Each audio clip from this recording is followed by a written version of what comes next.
नमस्कार मित्रांनो, पुणे, रायगड, सातारा जिल्ह्यात आज अतिवृष्टीची शक्यता. जाणून घ्या आजचा संपूर्ण हवामान अंदाज.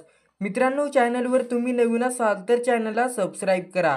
आठवडाभर विश्रांती घेतल्यानंतरनं राज्यामध्ये पावसाचा जोर पुन्हा एकदा वाढणार आहे. मुंबईसह राज्यातील अनेक भागात मुसळधार पावसाने हजेरी लावली. याच पार्श्वभूमीवर पुणे, रायगड आणि सातारा जिल्ह्यात आज मुसळधार पावसाची शक्यता हवामान विभागाकडून व्यक्त करण्यात येत आहे. महाराष्ट्रात गेल्या अनेक दिवसांपासून विश्रांती घेतलेल्या पावसाने पुन्हा एकदा जोर धरलेला आहे. राज्यात काल अनेक ठिकाणी मुसळधार पावसाने हजेरी लावली. अनेक भागात गुडघाभर पाणी साचल्याने नागरिकांचे हाल झाले.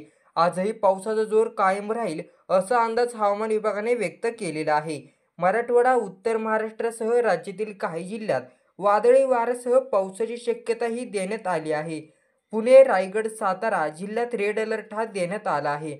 याशिवाय मुंबई, ठाणे, पालघर, नाशिक, रत्नागिरी, जळगाव येथेही मुसळधार पावसाची शक्यता आहे. आयएमडीच्या शास्त्रज्ञ सुषमा नायर यांनी सांगितले की कमी दाबाचे क्षेत्र आणि समुद्रकिनारी कमी दाबाचा पट्टा आहे, ज्यामुळे शहरात मुसळधार पाऊस पडत आहे.